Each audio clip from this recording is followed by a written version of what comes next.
thank you for joining. Thank you for making the time. I'm Felix. I have the honor to host you live from New York City today, and I want to know where you're joining us from. Very easy to do. You just click the link in the chat that leads you to Menti, or you pull out your phone and you scan the QR code that is showing up on the screen right now, which I'm doing with you. And just like that, you land on the platform where we visualize your contributions today, because we want to know where you are. We're building our own world here. We hold the space for you every month, for you, the futurists, the foresight practitioners, the researchers, the storytellers, really everyone who futures as a verb all year round, every month. We're live on LinkedIn for the first part of the hour. Hi out there. Thank you for watching.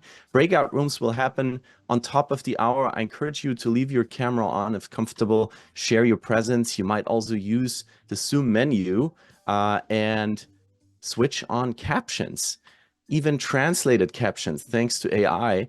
And part of the next 70 minutes, you are a member of a young community asking big and tough questions, all leading up to the world's largest gathering of futurists, the Dubai Future Forum on November 19 and 20 at the Museum of the Future in Dubai. And who is here, despite of having almost lost her voice this morning? She made it. Iman Al-Qadi, the curator of the forum, is here to take us into today's topics. Hi, Iman. How are you? Hello, everyone. Good morning, good afternoon, good evening. Nice to see you all. Nice to connect. You sound great. I know you have to talk to a lot of people these days, and we're happy that we get your voice in the room. Your voice is very important for this event. And our topic today is a really big one, a complex one. Can AI heal loneliness? And we have a community here in the room from Dubai, Berlin, Indonesia, India, Minneapolis, London, Sharjah, Zurich, the Scottish Highlands. Wow, that's Very fascinating. specific. Brazil. Very specific. Smart You're solutions. I joining wonder us. where that is. Smart Solutions is also a good place to be at, I want to say. Iman, you're joining us from Dubai. Yeah. And when you think about this topic of today, AI and loneliness, it's such a complex one. What's the first thing or the first gut feeling, the first word that comes to your mind when you think about this? So I think it's two things. One is that it's a choice, right? So I think we are, a lot of us are fortunate enough to have the choice to want to be lonely if we choose to be. But obviously the word loneliness has such a negative connotation to it that there's always this assumption that if you're lonely, there's something wrong, that, you need a bit of fixing or you need a bit of uplifting. But the reality is in a world where we're so interconnected and connected all through AI, connected through our phones, connected all the time, it's okay sometimes to be lonely. So my word is choice. I'm not sort of disregarding that it can lead to sort of negative implications or have negative consequences, the feeling or the emotion of loneliness.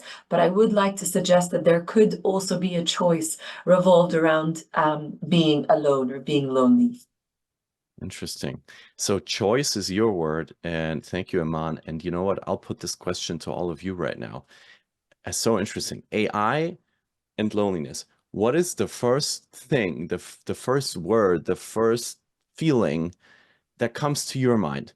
Let us know right now. We're going to build a cloud of words here on Menti. So click the link in the chat, scan the QR code, and let's build this together. And while this is happening, Iman, why are we discussing this topic? Why do you feel this is an important topic for your big gathering, for the Dubai Future Forum? So look, there's been a couple of things going on in this world in this topic. One is I find it very telling and very interesting that countries like Japan now have ministers of loneliness. Japan is a very aging population, so that worries me. That worries me that there are grandparents feeling what's been posted here, empty, feeling alone. And I wonder what countries like Japan have in terms of solutions to try to foster that community of belonging, to foster a community where the older generation don't feel alone. Because the reality is while I'm maybe part of a younger generation, the older generation too much don't necessarily have the choice to actually want to be alone, but they are almost forced to be alone because of the community, because of the society that we're building. Mhm. The other thing that I find very telling about the topic and why it's super relevant to the Dubai Future Forum is one of our themes is on empowering generations. And the topic of loneliness is really something that's cross-generational. It affects so many different people, so many different groups across generations, that it is an issue of today as much as it is an issue of the future generation, of the next generation. How it is that we make loneliness more of a choice and less of an epidemic. If you look at North America, you look at the States in particular, you see these sort of very somber articles in newspaper talking about this epidemic of loneliness and how it could be potentially something worse than COVID. Again, that worries me about these kind of societies or cultures that promote individualism and don't necessarily have that strong sense of community to start with. So it's something that's cross-generational, which I think will be very interesting to dissect and speak about at the Dubai Future Forum. A pressing issue that you're taking on, and you think it's so important and one of the biggest topics of our era. And what I find fascinating, Aman, is when you look at the community and how everybody responds. Usually, when you build a word cloud, there's a center, there's words in the middle that become bigger because more people choose it. But here, this topic, it creates a word cloud where there's so many different feelings connected to it that it almost looks like the roots of a tree. It's very individual. And I want to give you all a few more seconds to respond. And the fascinating contributions that you all see come up on the Menti, there's so many feelings connected to this. So I'm gonna give you a bit more music to think. And I want to thank you, Iman, for helping us to understand why this topic is going to be a huge part of the forum this year. It is such a great topic that we're talking about today, and I would like to welcome our guest speakers. We talk about what defines loneliness, how AI-powered solutions impact loneliness, challenge the concept of feeling loneliness together with our experts. First up, a writer, a facilitator, a curator who explores modern loneliness as a personal, collective, and political challenge. She's the author of the Substack Sharing Our Loneliness. Last edition just went out today. Previously, she built a community of 30,000 members worldwide at the House of Beautiful Business. She thinks and she breathes this topic every day. I'm so glad to have her with us live from Madrid. Monica Zhang, welcome to Dubai Future Rise. It's good to have you with us. Thank you so much. Thank you so much. Hi, Monica. Happy to be here. How are you? Good. Excited. All of these words already are very stimulating. So thank you everyone for sharing. Well, thank you for being here. And you're a fellow co-speaker joining us live from Dubai, senior executive with over 2 decades of international work in sports and fitness and wellness. And he currently lends his expertise to various government entities and private organizations in the UAE. He's a member of the Dubai Future Council on Health and Well-being and a wellness advisor to the Dubai Future Foundations and its many employees. Welcome, Cédric Bétis. Bonjour, bon après-midi, Cédric. How are you? Bonjour, Felix. You've got an amazing French accent. It's good to be with all of you guys. Thank you for having me. Thank you both for being here. And when you look at this cloud of words that we just formed, Monica, I'm going to ask you first because you already said it and inspired it to you. What stands out to you? I mean, there's a lot happening here. And a few words got a little bigger, but it's a really, really big and diverse cloud. So Monica, any spontaneous thoughts that come up when you look at this? Yeah, I guess conflicted and paradoxical comes to mind. So I see many versions of sort of this paradox of modern loneliness, right? That we already mentioned. That on the one hand, we've never been so connected with each other, and on the other hand, we seem to be so disconnected and feeling alone, right? Disconnected from ourselves, but also from each other. And something larger, I think, is also a point. Someone posted something about religion in the chat. So the larger question of what is connection, what is human connection and community really in the face of in the face of AI in this new age. A paradox, a dilemma. Cedric, anything that comes to your mind when you look at the many contributions from the community here? Well, I mean, it's showing the complexity of this notion of this emotion of loneliness. It means different things to different people, and today we all come from different culture, different background, and it shows that loneliness is a very difficult emotions to tackle. And yeah, and a lot of work needs to be done with AI and also without the AIs to tackle this growing epidemic. And also I'm very much in tune with what Eman mentioned about having the choice, also, which is very important these days, especially for the younger generations, where they want to be empowered to make choice. But are we skilled? Are we armed enough to deal with these emotions? Do we have the emotional intelligence? Do we have the cognitive skills to deal with the specific emotions? So it's a very interesting subject. And on the edges of this cloud, there is a lot of positivity also. It says motivational, it says potential, it says independence, and it all ties into what you guys said. It's a very, very big topic, and we're trying to get to some of its core points.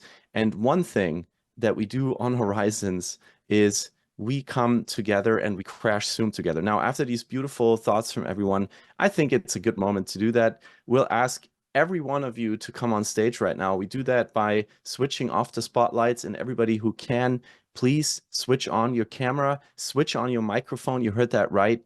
And greet our guests. Greet everyone in the room in your favorite language. Let's welcome each other. Say it out loud. Don't be shy. Let's crash Zoom. Hi, Horizons out there. Where are you? Say hi. Hello. Hello. Hey. Sempre Hola. Game show. Those were at least half a dozen languages. Thank you all so very much for being here. And now, Monica and Cedric just pointed it out. We want to take you into a very complex topic, but we also want to have a beautiful moment for alone time for every one of you before our talk. So to arrive, to take care of yourselves, to focus on your body and your mind for a moment, I pass the mic to our Horizons mindfulness guide, Jade Alexis. Jade, welcome to the session. Please take us away. Thank you for having me. Always an honor. I'm excited to be here. And again, I will invite those of you here to perhaps, if you will, turn on your cameras so we can remove the screen and come together and start to work on this community right here and right now. Besides that, let's all close our eyes. Before we can connect with those around us, we must first connect with ourselves. With your eyes closed, seal your lips. Take a deep breath in through your nose. Open your mouth, exhale. Seal your lips. Continue to breathe in and out through your nose. And as you do that, I want you to bring your arms nice and wide, as if you were preparing to give someone a big, beautiful hug. As you bring your arms wide, feel your shoulder blades squeeze behind you. Take a nice deep breath in. As you exhale, bring your arms in front. Give yourself a huge, big hug. Squeeze yourself nice and tight. Feel your lungs compress.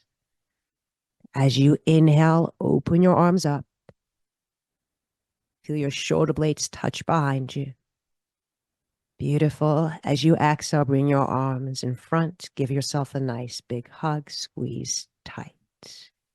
Once more, take a nice, big inhale. Open your arms. Puff up your chest, open your heart space. As you exhale, bring your arms back in front. Give yourself a nice big hug. Squeeze yourself tight and release your hands. Palms face up, resting on your thighs. Keeping your eyes closed, continue to breathe in and out through your nose. If you will, breathe with me. Inhale through your nose for 3, 2, 1. Exhale out your nose. 3, 2, 1. Continue to breathe in and out through your nose.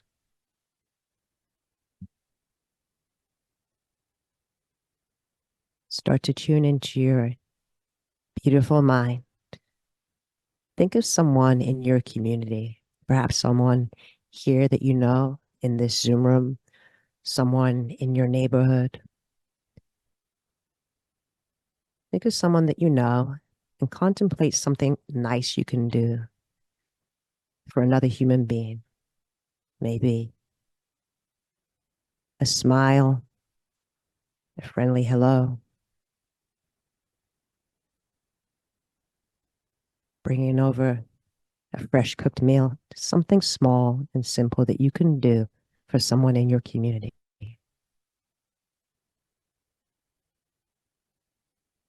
Visualize yourself completing this act of kindness for your community.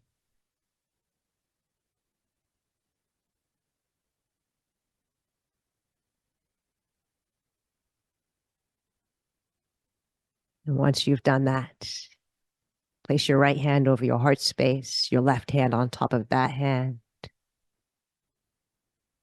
Take a deep breath in through your nose for your belly and chest expand. Open your mouth, exhale.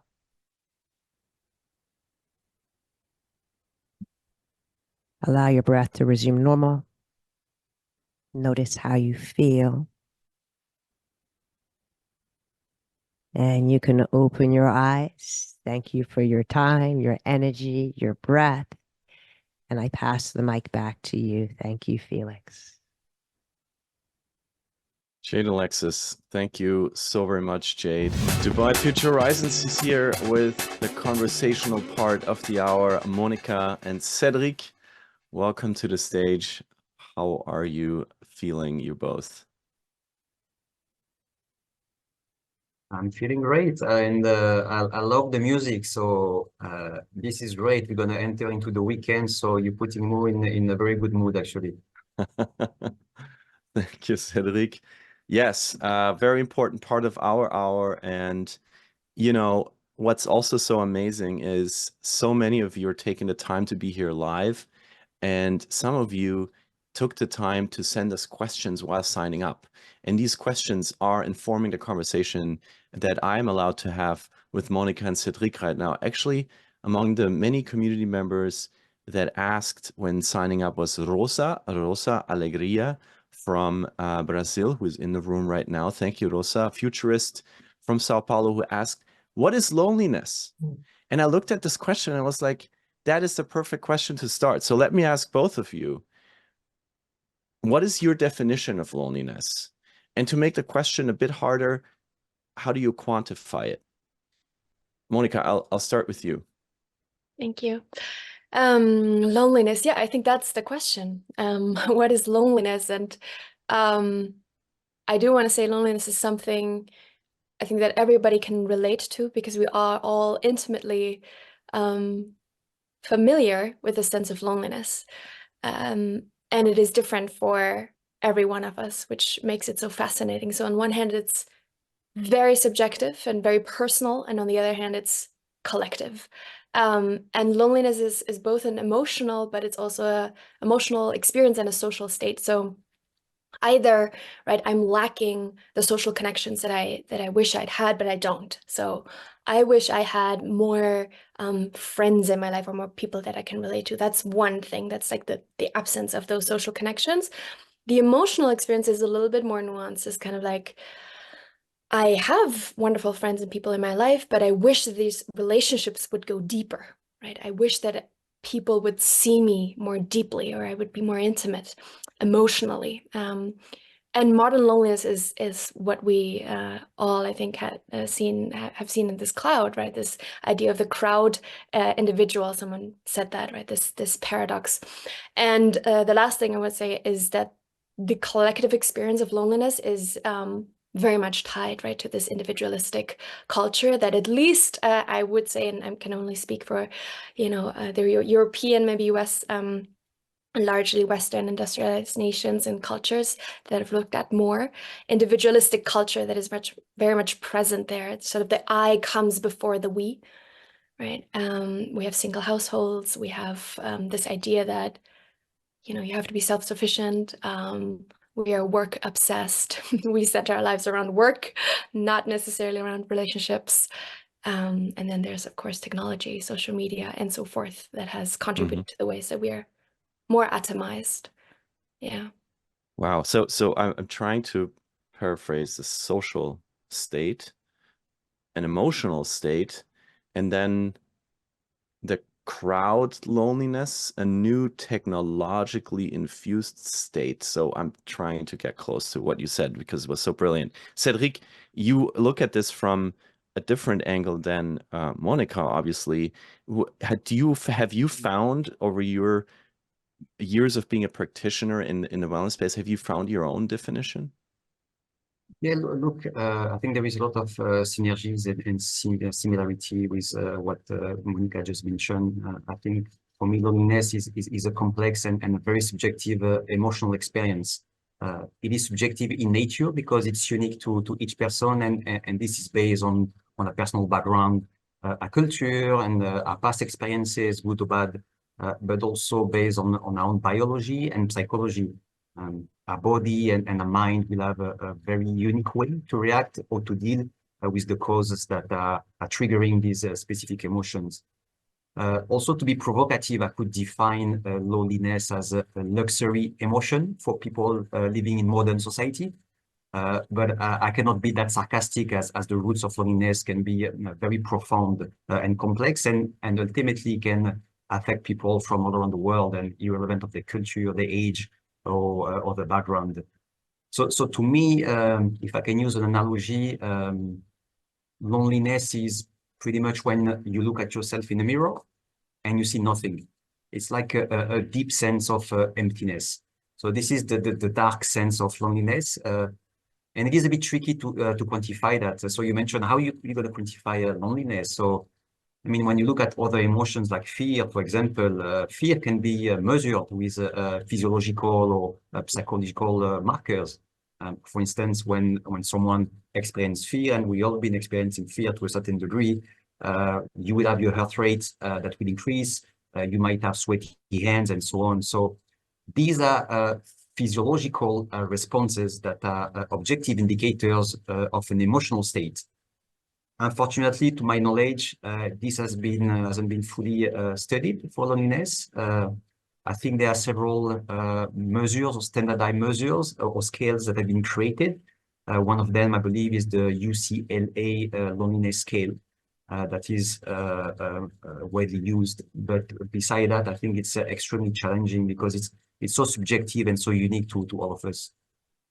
Interesting. So adding the medical perspective of it, while other things, other emotional, social states that we can be in, this one is a very hard one for practitioners like you to measure and to work with, because there's not really a way to see how the body responds to loneliness that is universal. You said it's very, very individual. And now that we know, I think, a little bit more of how complex loneliness as a state is, it's maybe easier to respond to a question that Neil Redding, our community member, brought to us. Neil suggested when signing up, I want to know from the room how lonely, or whether they have felt lonely lately. And we thought that is a great question to put to all of you now that you have heard a bit more why loneliness exists, what it is about, and how it defines itself. So, have you felt lonely this past week? This is the question that Neil gave to us. Thank you, Neil. Please click the link in the chat or scan the QR code. Of course, this is anonymous as it gets these days with technology. We don't want to know who responded what. We just would like to get a sense, a temperature check from all of you in the room right now. And this is easy. You just click the Menti link, or you pull out your phone and scan the QR code and let us know. And you can already see from, the first dozen of you who have responded, Monica and Cedric, it's a leveled field, right? This is a feeling that all of us inhabit. Does this resonate when you do your workshops, Monica? Does this resonate when you enter rooms? Does this resonate with how people are feeling this these days?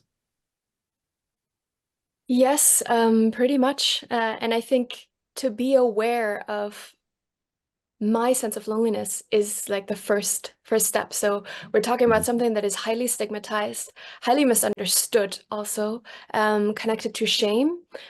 So what Cedric said right before is like, yes, there's the scale, and it's really hard because if you ask people to self-report, just like we're doing right now, you will get a result, but you don't really know, is that, you know, because the person just doesn't want to admit it, or the person isn't aware, or says like loneliness for me is something else. Like that's not that I wouldn't categorize being misunderstood or feeling ostracized as lonely, right? So I think that's what I'm seeing in this response, and thank you for responding, everyone, sharing.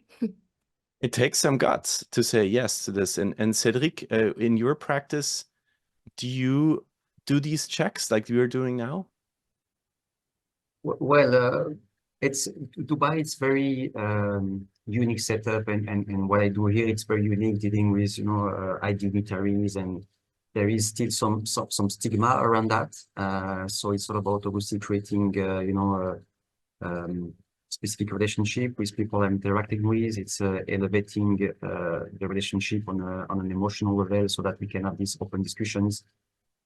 Quite often here in the UAE, people live far away from family members, so that can be one of the cause of feeling lonely or disconnected from your loved one. Sometimes we've seen people at work that are feeling disengaged, they don't feel they are contributing to some things, I guess sometimes it's finding purpose in life. And if we like the Ikigai concept, the Japanese concept that I love, which is finding purpose in life, and it's a lifetime journey, and sometimes can be easy to feel off track and think, what am I doing, and does it make sense? Why I'm waking up every day? So we're having more and more these questions with people I'm interacting with, and I think stigma slowly are being broken. People start to be much more open about sharing and discussing their own emotions. So I think it's getting a little bit better, and that's why today obviously we're having this open forum where there is no judgment, and we're all here to share our feeling and experiences. I actually want to give kudos to everybody who, choose to say yes, because it takes a lot of guts to do that. And I also, of course, happy to see that many of you haven't experienced loneliness, at least not in a way that's negative for you. But our topic today is, can AI heal loneliness? And now we spent the last couple of minutes just on the loneliness word of that question. So let's get to the AI word. And Monica, from your newsletter, and from your Substack newsletter, I know that you have been researching AI-driven technology that can actually make people feel less alone. Now, you said in the beginning, we all know that technology can increase loneliness. I think that's like common knowledge by now, but you have been looking into solutions that make people feel less lonely. So would you mind sharing what you have recently found, and what is a solution that you have been looking into out of the thousands of solutions out there that are promising it, that is actually working? Yeah, so I want to say I'm highly critical, right, in turn to any technological solution, and particularly when it comes to this topic of loneliness, or how we might become more connected, I guess, again, to ourselves and each other, which is just a different way of looking at it. But I do think it's curious to me, and I don't know yet if these solutions going to work, but I've found some curious approaches, I would say, that for me are ways to like hold this, hold both truths of like, yes, AI is, and technology in general is definitely a cause of everything that we're seeing, that crisis of connection. At the same time, is there something there, right, that we could use? So that's just as a disclaimer, perhaps.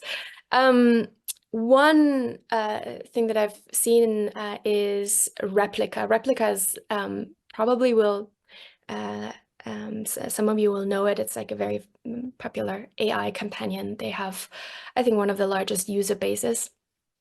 For sure, they've been around since I think 15 or 16, if I'm not mistaken. So for a while after the pandemic, they got quite an increase in users. And so there was a study done with a group of students, so about 1,000 students who experienced loneliness in different ways, right? Like transient loneliness.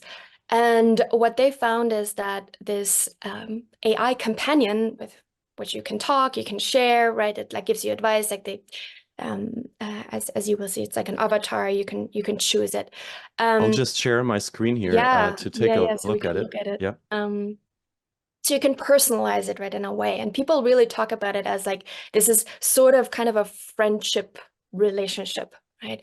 And what I found really interesting is sort of the sense that, tying back to the stigma, that people feel more safe to talk to this AI companion in sharing their actual emotional state, their concerns, their worries, all the way to some of, really negative and difficult thoughts that they're struggling with, because they say, humans are difficult, humans are judgmental, but this AI, it's always there, like this AI is always there. I can talk to them, they will give me some advice, and I know there's lots of ethical concerns and like how much and how do we manage this, but I do think there's something in there that if you at least you turn to someone or something is better than just keeping it all inside, right? And we see that in all the mental health issues right now. So I think that is an interesting example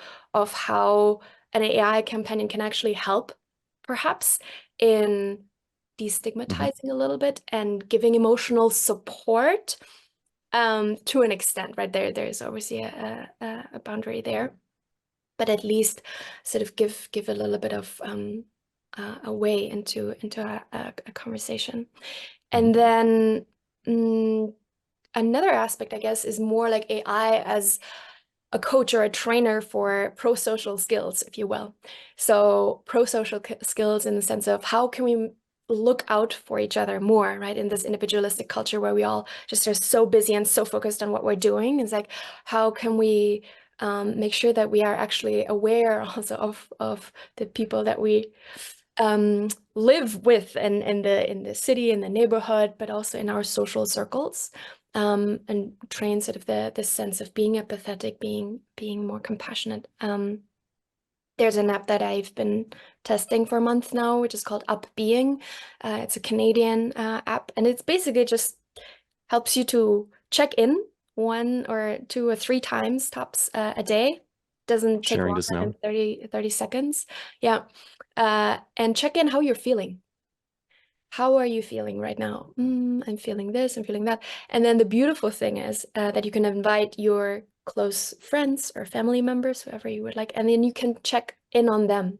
You can basically see, I really like their interface, like you can see how they're doing. And it's something very small, but it's become a habit for me, and I really enjoy it, just in a very small way of like, how can we create, emotional visibility in our closest circles? And then lastly, there is, speaking to, more to the elderly group, to the silver generation, there is LEQ, which is a AI care agent, and that one was specifically designed for older people, usually living alone, maybe having a little bit less of support, social support. And it looks like a lamp. It reminds me a little bit of Pixar, like a cute lamp, and you can talk to this. It sounds really weird as I'm saying it, but like you can talk to this lamp. Like, I really want to try it. You can talk to this lamp, you can play music. It'll also do some mindfulness, exercises with you if you like. It'll remind you like, hey, don't forget to take your medicine. And it has had extraordinary results. And with everything I'm sharing here, I know that there's a lot of nuance here, but I think there's some really interesting approaches here in trying to help with different approaches to this really, really big challenge.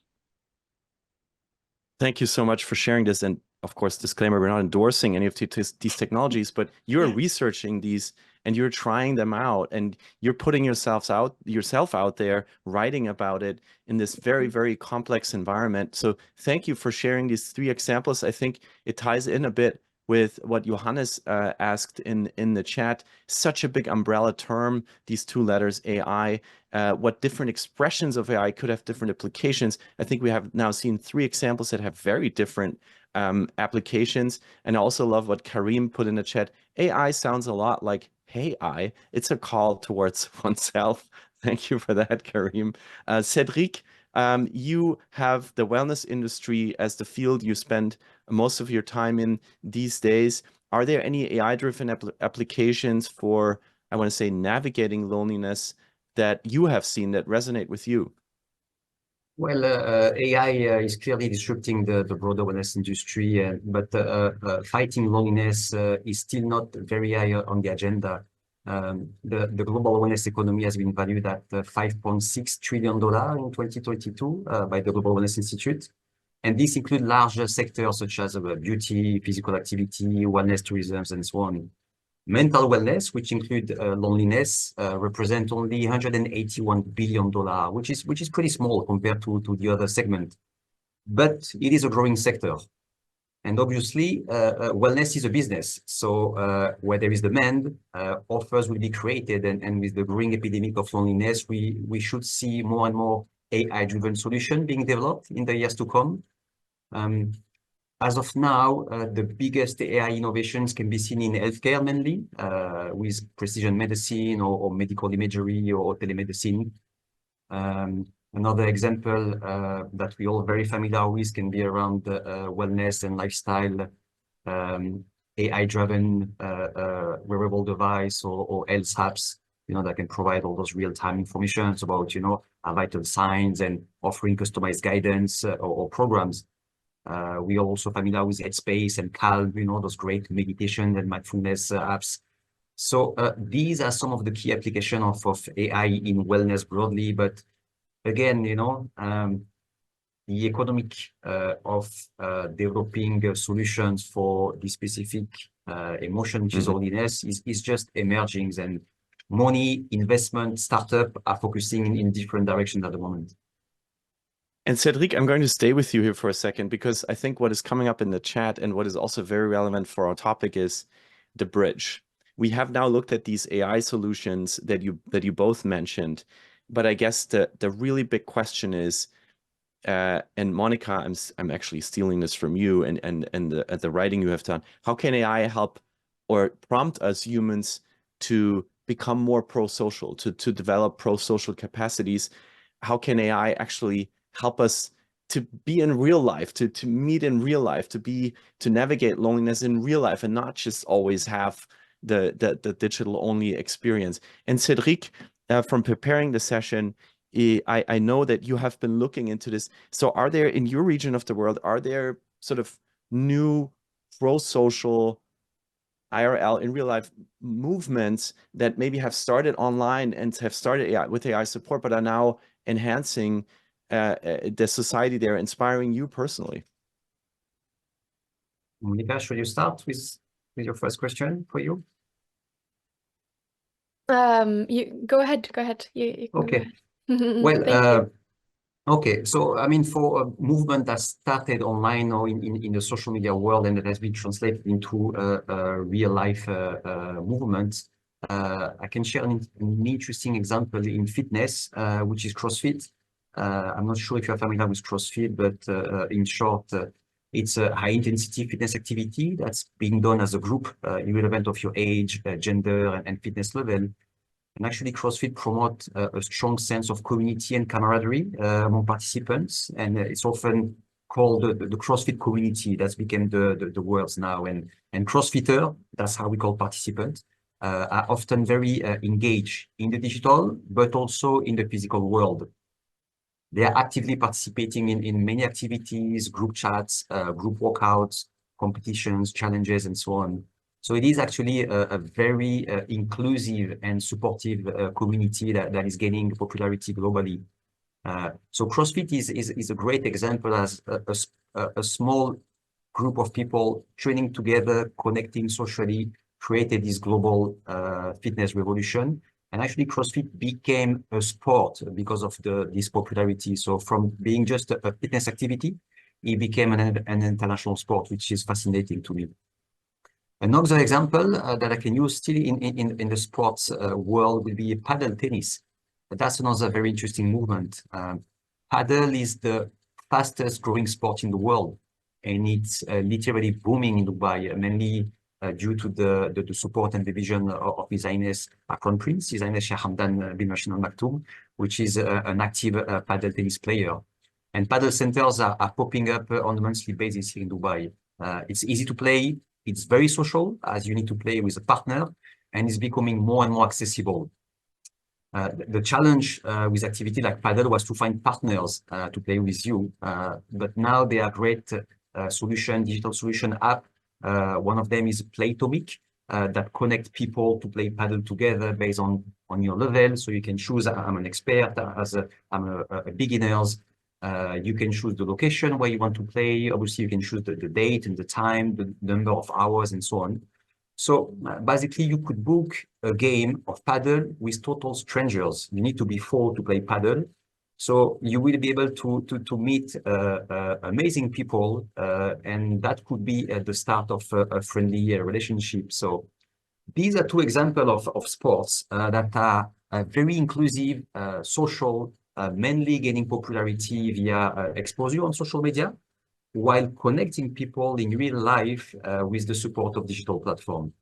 So sports can be a catalyst of connecting people and obviously fighting loneliness. Monica, anything to add from your end?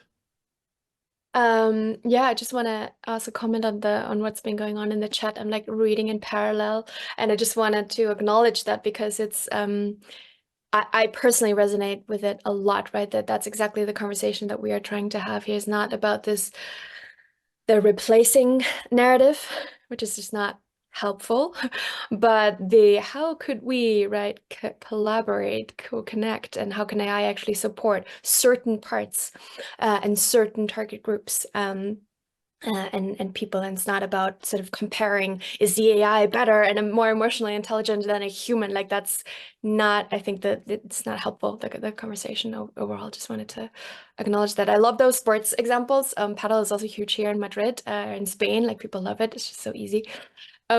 Maybe I can speak to which are like not digital or AI supported platforms, but like real life engagements, which are supported and growing because of social media again, and facilitated through virtual. Which one is Time Left?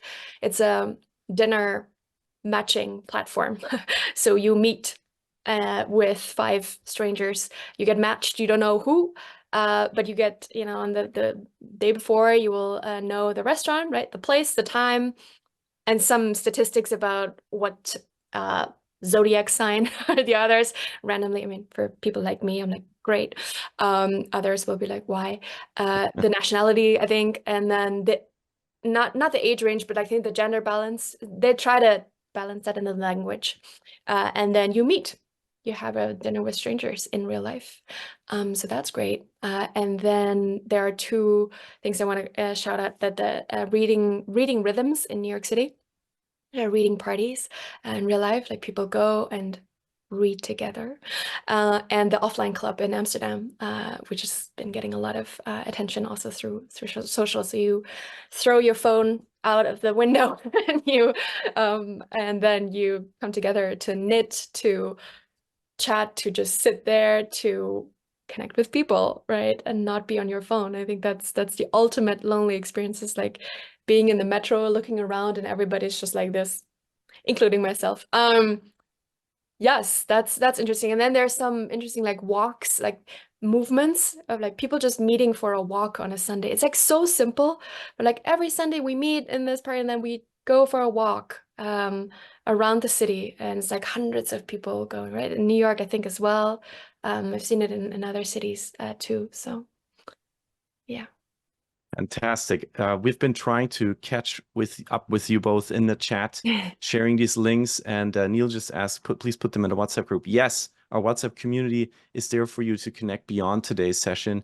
And we want to soon also turn this session over to you so that you can connect with each other in breakout rooms and go through all these amazing examples. Thank you both for sharing this. I'm always learning so much from Dubai Future Horizons, because you both are really giving us a bright outlook. And I think that is so important. We shared the reports in the beginning from the US General Surgeon, from the WHO, that are doom and gloom. And now you're giving us all these great examples from people, from small teams that have said we can do something differently. And then from larger organizations that back them up, give them spaces, give them frameworks, and things can bloom. So I would like to soon look into the Menti and see what questions you have submitted.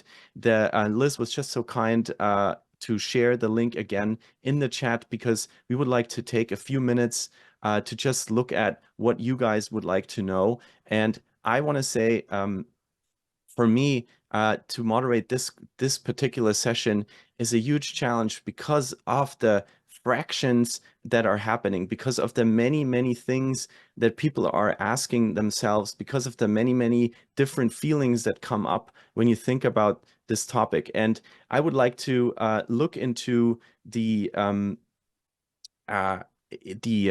questions that have been submitted. There is a follow-up to, I think, the more AI-based, more technologically heavy solutions for you, Monica. Wouldn't people feel even lonelier since they're talking to a robot or AI tool? Based on our speakers' experience, what makes it comforting as human companions? Monica, is there any research on this? Why we are actually finding this comforting? I mean, we saw these elderly people having this little moving Pixar lamp next to themselves on the nightstand. Why does it make us comforting to have a robot next to us? Is there any answer to this question? Yeah, I think the robot is one example, right? But then also the companions, like the AI, like the chatbots that I shared by Replica, are really interesting. And I do want to highlight, because we had that at the very beginning, the latest research, which was done across more than 130 countries by Gallup and Meta last year, showed that young people are actually feeling more lonely than older people. So I do want to shift a little bit, just the general perception, which I hear a lot, is like, oh yeah, it's about the old people. Like, yes, also, but the youth and beyond that, right, is everyone.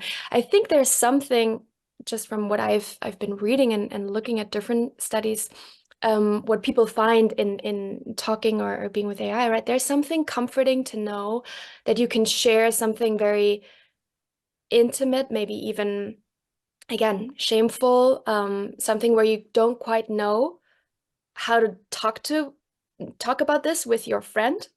Or maybe actually you don't feel like you have a close friend or person that you actually want to open up emotionally in this way. Someone else said it, I think, in the chat. I think it was Neil, about, how different kinds of questions can help open up, quote unquote, people in a different way. Because there's so much fear of, again, being judged. Also, there's the experience of, well, I shared something before, but that person actually didn't even listen to me properly.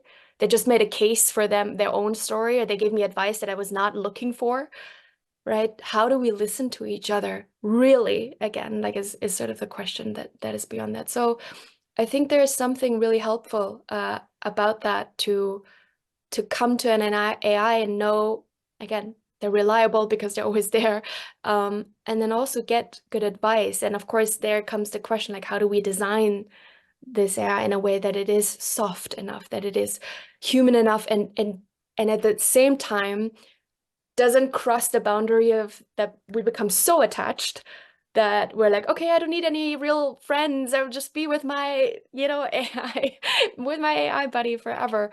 That's where the transition needs to happen, right? That the AI says, yeah, and now, we talked now for 25 minutes or something. How about, is there someone you can reach out to, right? And this is how you could ask them. Or like, have you thought about maybe asking a professional, seeking professional help on this, because it seems like this has been on your mind, right? There's tons of offerings. So I think that's where AI perhaps could also come in to to help create this safety. Thank you. Thank you, Monica. I also want to see what other questions we have. The Canadian app name, it was Up Being, Monica, if I'm right. Yeah. Up Being is the app that you have been experimenting with, and the link was shared previously. And there's also a third question that leads me to the last thing I wanted to ask you before we open up the breakout rooms to everyone. And this question, I would like to actually tweak it a little bit and say, yes, the cultural and the different experiences that we all have, they can impact, and they will impact. However, and Cedric made that very clear in the beginning, our bodies, our biology will impact how we react to any solution. But there's a word in this question that I want to focus on, and that I wanted to put to you guys as a last question, because this is a question that came also up from many people that signed up with questions beforehand, and I think we can stop the screen share here and just focus on the word heal. Matilda Ruck from the UK, futurist from UK, who signed up for today's session, she put in her in the forum, and she said, I want to know, what is the importance of the word heal as opposed to cure or eradicate when approaching the subject of loneliness? And I think this is such a great question because it challenges the very word heal. And Monica and Cedric, I also know that you're challenging this. You're challenging whether loneliness can be healed or even needs to be healed. So is there maybe, for the last part of our question, can AI heal loneliness? Can we maybe challenge the word heal together and maybe even find a better word? Cedric, do you have a thought on this? Yeah, I think for me, heal, cure, eradicate, I mean, none of these words seems right to me. I will rather use the words enable or support. I guess the key question is, can we outsource our well-being to AI? I mean, this is a very divisive question. As we've discussed before, AI can offer valuable support in fighting loneliness, but, and there is always a but, this is also presenting many challenges, and we know that. I think my view is that I strongly believe that human connections remain essential. AI should complement, not replace genuine human interactions and relationship.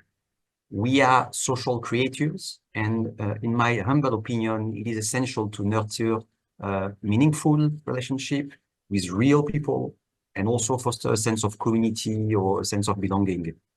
I mean, life is all about evolution or revolution, all aspects of life, society, relationship, health, economy, and so on. AI is clearly disrupting our world. It is a revolution, and the trajectory of these technologies, unlike we've seen before. But there are no shortcuts or quick wins for fighting loneliness or for improving our overall well-being. Mm-hmm. I think we need to realize that wellness is an active process.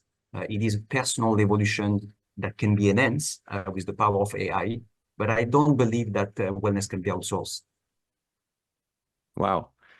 Can AI complement loneliness is a reframe that you just made, Cedric. Monica, what would you say? Can AI heal loneliness? Is there a better word for this phrase? I think, yeah, we talked a lot about loneliness as a general, right, emotional experience.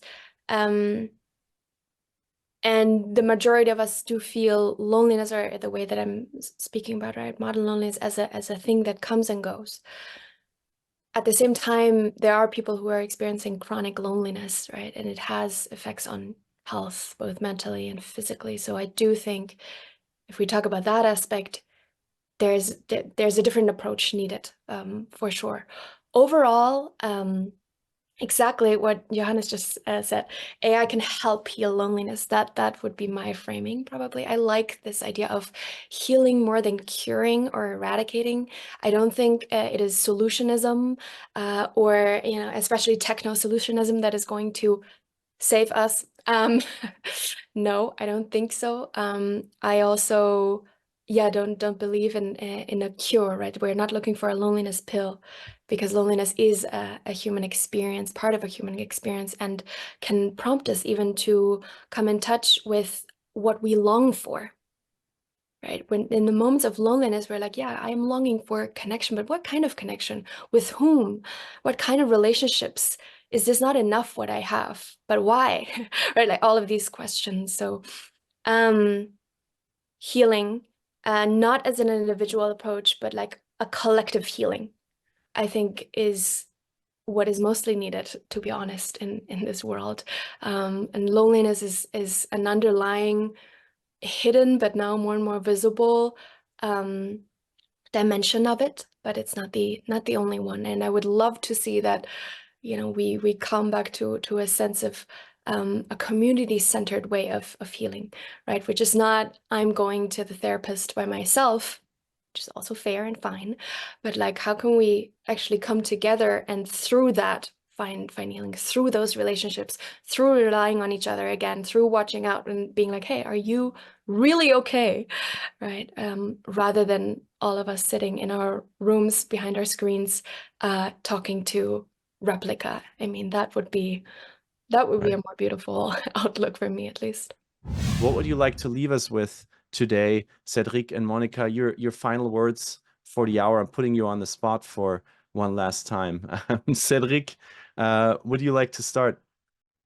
Well, just be kind, listen to music, you know, look at life positively, you know, very, very simple things that sometimes we forget, you know, and just for everyone you need to look after yourself. That should be very high on our agenda. And quite often, you know, we've been dragged for other priorities, but ultimately our own health and well-being should be at the top of the agenda. Says the well-being expert. So it must be true. Thank you, Cédric. Baptiste, so very much. And make sure to connect with Cédric. Monica, what would you like to leave us with today? Yeah, just a big thank you to everyone. I really enjoyed seeing all of your comments and interactions. Do connect. I'm always fascinated to hear. And yeah, that's it. I mean, after this session, close your computer, go out into the world, connect with someone, smile at a stranger, see how that feels. If it's awkward, doesn't matter. Just keep walking. Yeah, and that's all. And I'm going to quote what Johannes put in the chat, the 14th century Persian poem, don't surrender your loneliness so quickly. I think that is what I learned from you both today. I'm Felix, we're the Remote Daily team and proudly responsible for what you just were all a part of. Dubai Future Horizons is back on June 13.